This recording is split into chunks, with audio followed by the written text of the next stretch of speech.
ನಮಸ್ಕಾರ. ಕರ್ನಾಟಕ ಸರ್ಕಾರ ಗೃಹ ಇಲಾಖೆ ಮತ್ತು ನಮ್ಮ ಬೆಂಗಳೂರು ನಗರ ಪೊಲೀಸ್ ಕಮಿಷನರೇಟ್ ವ್ಯಾಪ್ತಿನಲ್ಲಿ ಬೆಂಗಳೂರು ನಗರದಲ್ಲಿ ವಾಸವಿರುವ ಅಕ್ರಮ ಬಾಂಗ್ಲಾದೇಶರ ಪತ್ತೆಗಾಗಿ ವಿಶೇಷ ಕಾರ್ಯಾಚರಣೆಯನ್ನು ಕೈಗೊಳ್ಳುವಂತೆ ಮಾನ್ಯ ಪೊಲೀಸ್ ಆಯುಕ್ತರಾದಂಥ ಶ್ರೀ ಸೀಮಂತ್ ಕುಮಾರ್ ಸಿಂಗ್ ಸಾಹೇಬರು ದಿನಾಂಕ 30/7/2026ರಲ್ಲಿ ಒಂದು ವಿಶೇಷವಾದಂತಹ ಒಂದು ಸುತ್ತೋಲೆಯನ್ನು ಜ್ಞಾಪನವನ್ನು ಹೊರಡಿಸಿರ್ತಾರೆ. ಹಾಗಾಗಿ ಈ ಹಿನ್ನೆಲೆಯಲ್ಲಿ ನಾವು ವಿಶೇಷವಾದಂಥ ತಂಡಗಳನ್ನ ಮಾಡಿ ನಮ್ಮ ಆನೇಕಲ್ ತಾಲೂಕು ಮತ್ತು ನಮ್ಮ ಎಲೆಕ್ಟ್ರಾನಿಕ್ ಸಿಟಿ ವಿಭಾಗದ ಒಂದು 6 ಪೊಲೀಸ್ ಸ್ಟೇಷನ್ ವ್ಯಾಪ್ತಿನಲ್ಲಿ ಈಗಿನವರೆಗೂ ದಿನಾಂಕ 8/8/25ರಿಂದ 8/8/26 ಅಂದರೆ ಲಾಸ್ಟ್ 1 ಇಯರಲ್ಲಿ ನಾವು ಬಂಡೇಪಾಳ್ಯದಲ್ಲಿ, ಬೇಗೂರು, ಹುಳಿಮಾವು, ಎಲೆಕ್ಟ್ರಾನಿಕ್ ಸಿಟಿ, ಹೆಬ್ಬಗೋಡಿ ಮತ್ತು ಪರಪನಗರದಲ್ಲಿ ಸುಮಾರು 64 ಜನ ಅಕ್ರಮ ಬಾಂಗ್ಲಾದೇಶಿಗಳನ್ನ ನಾವು ಪತ್ತೆ ಹಚ್ಚಿ ಫಾರಿನರ್ಸ್ ಆ್ಯಕ್ಟಲ್ಲಿ ಅವ್ರ ಮೇಲೆ ಕೇಸನ್ನು ದಾಖಲು ಮಾಡಿ ಅವರನ್ನು ಬಾಂಗ್ಲಾದೇಶಿಗೆ FRRO ಮುಖಾಂತರ ಡಿಟೆನ್ಷನ್ ಸೆಂಟ್ರಿಗೆ ಕಳಿಸುವಂಥ ಕೆಲಸವನ್ನು ನಾವು ಮಾಡಿ ಸಕ್ಸಸ್ ಆಗಿ ಇವತ್ತಿನವರೆಗೂ ನಾವು 64 ಜನನ ನಾವು ಕಳಿಸಿದ್ವಿ.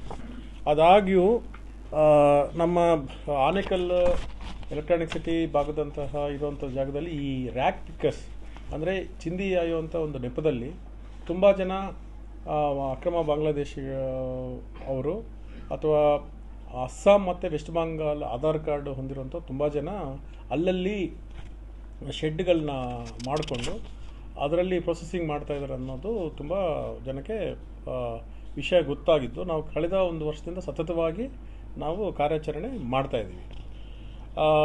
ಇವತ್ತು ದಿನಾಂಕ 8/8/2026ರಂದು ನಾವು ಬೆಳಗಿನ ಜಾವ 4 ಗಂಟೆಯಿಂದ ನಾವು ಸೌತ್ ಈಸ್ಟ್ ಡಿವಿಷನ್ ಮತ್ತು ವೈಟ್ಫೀಲ್ಡು ಮತ್ತು ಎಲೆಕ್ಟ್ರಾನಿಕ್ ಸಿಟಿನಲ್ಲಿ ಜಂಟಿಯಾಗಿ ನಾವೆಲ್ಲೊಂದು ಟೀಮ್ಸ್ ಫಾರ್ಮ್ ಮಾಡಿ ಬೆಳಗಿನ 4 ಗಂಟೆಯಿಂದ ನಾವು ವಿಶೇಷ ಕಾರ್ಯಾಚರಣೆ ಮಾಡಿದ್ವಿ. ಇದರಲ್ಲಿ ಬಂಡೇಪಾಳ್ಯದಲ್ಲಿ ಶಂಕಿತರನ್ನು 224 ಜನ, ಬೇಗೂರಲ್ಲಿ 339, ಎಲೆಕ್ಟ್ರಾನಿಕ್ ಸಿಟಿಲಿ 550, ಹೆಬ್ಬಗೋಡಿನಲ್ಲಿ 202, ಹುಳಿಮಾವಿನಲ್ಲಿ 219, ಪರಪನಗರದಲ್ಲಿ 355 ಅಂದರೆ 1909 ಜನನ ನಾವು ಬೆಳಗ್ಗೆಯಿಂದ ನಾವು ಅವ್ರನ್ನ ವಿಚಾರಣೆ ಮಾಡ್ತಾಯಿದ್ವಿ. ಈ ವಿಚಾರಣೆಯಲ್ಲಿ ಯಾವುದೇ ವ್ಯಕ್ತಿ ಬಾಂಗ್ಲಾದೇಶ ಅಥವಾ ಬೇರೆ ದೇಶದವ್ರು ಗೊತ್ತಾಗಬೇಕಾದ್ರೆ ಅವ್ರಿಗೆ ಲೀಗಲ್ ಡಾಕ್ಯುಮೆಂಟ್ ಅಂತ ಇರುತ್ತೆ. ಒಂದು ಪಾಸ್ಪೋರ್ಟು ಅಥವಾ ನ್ಯಾಷನಲ್ ಐಡೆಂಟಿಟಿ ಕಾರ್ಡ್ ಅಂತ. ನಾವು ಈ ಬಾಂಗ್ಲಾದೇಶ್ ಐಡೆಂಟಿಟಿ ಕಾರ್ಡ್ ಬಿನ್ ನಂಬರ್ ಅಂಥೇಳಿ ಆ ಆಧಾರದ ಮೇಲೆ ಈಗಿನ 2:30 ಸಮಯದ ಬೆಳಗ್ಗೆದಿಂದ ನಮಗೆ 15 ಜನ ಈಗ ಬಾಂಗ್ಲಾದೇಶರಂತ ನಮಗೆ ಗೊತ್ತಾಗಿದೆ. ಈ 15 ಜನರನ್ನು ಈಗ ನಾವು ಪೊಲೀಸ್ ಕಮಿಷನರ್ ಆಫೀಸಲ್ಲಿ ನಮ್ಮದು ಏನು FRRO ಒಂದು ವೆರಿಫಿಕೇಷನ್ ಮಾಡ್ಯೂಲ್ ಇದೆ, ಏನು ನಾವು DPM ಮಾಡ್ಯೂಲ್ ಅಂತ ಅದರಲ್ಲಿ ವೆರಿಫಿಕೇಷನ್ ಮಾಡಿ ಫಿಂಗರ್ ಪ್ರಿಂಟ್ ಮಾಡಿ ಅವರನ್ನು ತಾತ್ಕಾಲಿಕವಾಗಿ ಡಿಟೈನ್ ಮಾಡಿ ಅವ್ರನ್ನ ಬಾಂಗ್ಲಾದೇಶಕ್ಕೆ ಡಿಪೋರ್ಟ್ ಮಾಡೋದಕ್ಕೆ ನಾವು ಪ್ರಯತ್ನ ಮಾಡ್ತೀವಿ.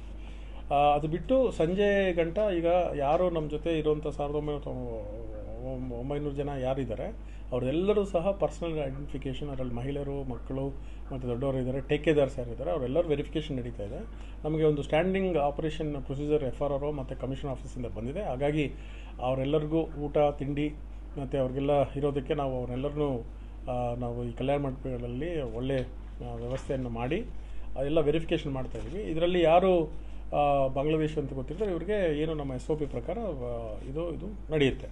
ಅದಲ್ಲದೆ ಎಲ್ಲಿ ಈಗ ಜನ ನಮಗೆ ಸಿಕ್ಕಿದ್ದಾರೆ 3 ಪ್ಲೇಸಸ್ಸಲ್ಲಿ 23 ಪ್ಲೇಸ್ ಟೀಮ್ಸ್ ಇತ್ತು. ಇವತ್ತು ಟೋಟಲ್ 295 ಜನ ಆಫೀಸರ್ಸು ಇವತ್ತು ಆಪ್ರೇಷನಲ್ಲಿ ಇನ್ವಾಲ್ವ್ ಆಗಿದ್ದಾರೆ.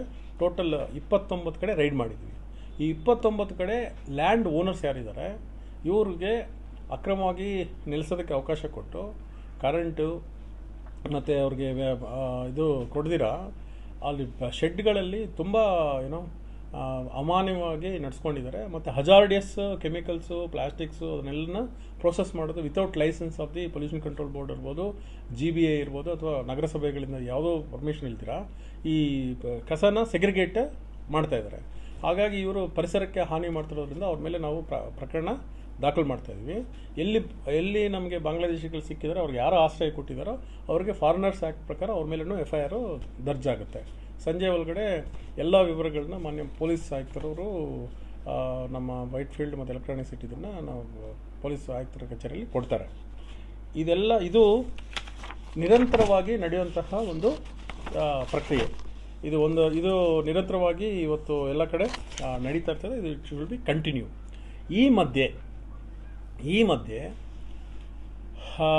ಈ ಸ್ವಯಂ ಘೋಷಿತ ಏನೋ ದೇಶಭಕ್ತ ಗುಂಪುಗಳು ಈ ಯಾರು ಅಕ್ರಮ ವಲಸಿಗರಂತಿದ್ದಾರೋ ಅಲ್ಲಿಗೆ ಹೋಗಿ ವಿಡಿಯೋ ಮಾಡೋದನ್ನು ಹಂಚ್ಕೊಳ್ಳೋದು, ಇವರೆಲ್ಲ ಬಾಂಗ್ಲಾದೇಶ ಅಂತ ಗೊತ್ತಿತ್ತು, ಪೊಲೀಸ್ ಯಾರು ಆ್ಯಕ್ಷನ್ ತಗೊಳ್ಳಿ ಅಂತ ಹೇಳೋದು, ಆಮೇಲೆ ಅವ್ರ ಮೇಲೆ ದೈಹಿಕವಾಗಿ ಹಲ್ಲೆ ಮಾಡೋಂಥದ್ದು, ಕಾನೂನನ್ನು ಕೈಗೆ ತಗೊಂಡು ಮತ್ತು ಅವ್ರ ಕಡೆಯಿಂದ ಎಕ್ಸ್ಟ್ರಾಕ್ಷನ್ ದುಡ್ಡು ಹಾಕ್ಸ್ಕೊಳ್ಳೋಂಥದ್ದು ಕೆಲಸ. ಇಲ್ಲಾಂದರೆ ನಿಮಗೆ ಪೊಲೀಸ್ಗೆ ನಾವು ಇಟ್ಕೊಡ್ತೀವಿ ಅಂತ ಹೇಳಿ ದುಡ್ಡು ಹಾಕ್ಸ್ಕೊಳ್ಳೋಂಥ ಪ್ರಕರಣಗಳು.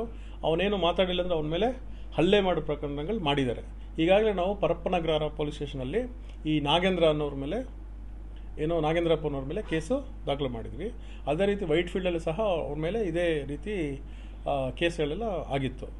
ಸೊ ನಾವು ಈ ಮೂಲಕ ಸಾರ್ವಜನಿಕರಲ್ಲಿ, ಈ ಸಂಘಟನೆಗಳಲ್ಲಿ ವಿನಂತಿ ಮತ್ತು ಎಚ್ಚರಿಕೆ ಮಾಡೋದೇನೆಂದರೆ, ಇದು ಇಲ್ಲಿಗಲ್ ಮೈಗ್ರೆಂಟ್ಸ್ನ ಹುಡುಕೋದು ಕಳಿಸೋದು ಅಂಥದ್ದು ಒಂದು ಪ್ರೋಸೆಸ್ ಇದೆ.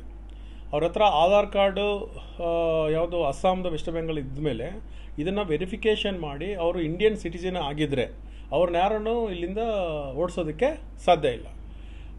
ಬಿನ್ ನಂಬರ್, ಬಾಂಗ್ಲಾದೇಶ್ ಐಡೆಂಟಿಫಿಕೇಷನ್ ನಂಬರಲ್ಲಿದ್ದರೆ ಅವ್ರನ್ನ ಡಿಪೋರ್ಟ್ ಮಾಡೋಕ್ಕೂ ಸಾಧ್ಯ ಇಲ್ಲ. ಇದರಲ್ಲಿ MHA ಅಂದರೆ ಕೇಂದ್ರ ಗೃಹ ಮಂತ್ರಾಲಯದ ತುಂಬ ಮಾನದಂಡಗಳು, ಪ್ರೊಸೀಜರ್ಸ್ ಇದೆ. ಕೇಂದ್ರೀಯ ಸಂಸ್ಥೆ ಆದಂಥ FRO ಅವರಿಂದಲೇ ಇವರೆಲ್ಲ ಡಿಪೋರ್ಟೇಷನ್ ಆಗಬೇಕಾಗಿದೆ. ಆಮೇಲೆ ಇವ್ರನ್ನೆಲ್ಲ ನಾವು ಡಿಪೋರ್ಟೇಷನ್ ಆಗಂಟ ಈಗ ಡಿಪೋರ್ಟೇಷನ್ ಸೆಂಟ್ರಲ್ಲಿ ಇಟ್ಕೊಳ್ಳೋದು, ಆರ್ಡರ್ ಮಾಡಿಸೋದು, ಇವ್ರನ್ನ ಪುಷ್ ಬ್ಯಾಕ್ ಮಾಡೋದು, BSF ಇಂದ ಕಳಿಸೋದು ತುಂಬ ಪ್ರೊಸೀಜರ್ ಇರುತ್ತೆ. ಇದು ನಿರಂತರವಾಗಿ ನಡೆಯುವಂಥ ಒಂದು ಪ್ರಕ್ರಿಯೆ. ಆ ಪ್ರಕ್ರಿಯೆಯಲ್ಲಿ ನಾವು ನಿರಂತರವಾಗಿ ಮಾಡ್ತಾ ಇರ್ತೀವಿ. ನಾನು ಹೇಳೋದೇನಂತ ಹೇಳಿದ್ರೆ, ಯಾರೂ ಕಾನೂನನ್ನು ಕೈಗೆ ತಗೊಳ್ಳಬಾರ್ದು.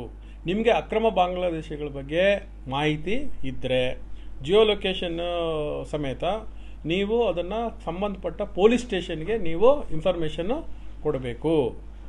ಪೊಲೀಸ್ ಸ್ಟೇಷನಲ್ಲಿ ಆಗಿಲ್ಲ ನನಗೆ ಅಲ್ಲಿಂದನೇ ಕೊಡ್ತೀನಿ ಅಂತ ಹೇಳಿದ್ರೆ 112ಗೆ ಕಾಲ್ ಮಾಡಿ ಈ ಥರ ಶಂಕಿತರು ಇರೋದೇ ವೆರಿಫೈ ಮಾಡಿ ಅಂದರೆ ನಾವು ವೆರಿಫೈ ಮಾಡ್ತೀವಿ.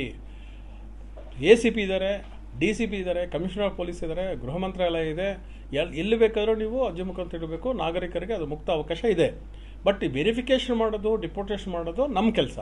ಸೊ ನಾವು ಮಾಡೋಂಥ ಕೆಲಸದಲ್ಲಿ ಕಾನೂನನ್ನ ಏನು ಪರಿಪಾಲನೆ ಮಾಡಬೇಕು ನಾವು ಮಾಡ್ತೀವಿ, ನಾವು ಮಾಡ್ತಾಯಿದ್ವಿ. ಈ ಹಿಂದೆನೂ ನಿಮಗೆ 1 ವರ್ಷದ ಫಿಗರ್ಸ್ ನಿಮಗೆ ಕೊಟ್ಟಿದ್ದೀನಿ. ಕಂಟಿನ್ಯೂಸ್ಲಿ ನಮ್ದು ಆಗ್ತಾ ಇರುತ್ತೆ. ಹಾಗಾಗಿ ಯಾರೂ ಸಹ ಕಾನೂನನ್ನು ಕೈಗೆ ತಗೊಳ್ಬಾರ್ದು. ಕಾನೂನನ್ನು ಕೈಗೆ ತಗೊಳ್ಳೋರ ಮೇಲೆ ನಿರ್ದಾಕ್ಷಿಣ್ಯವಾದಂಥ ಕ್ರಮ ತಗೊಳ್ತೀವಿ. Thank you.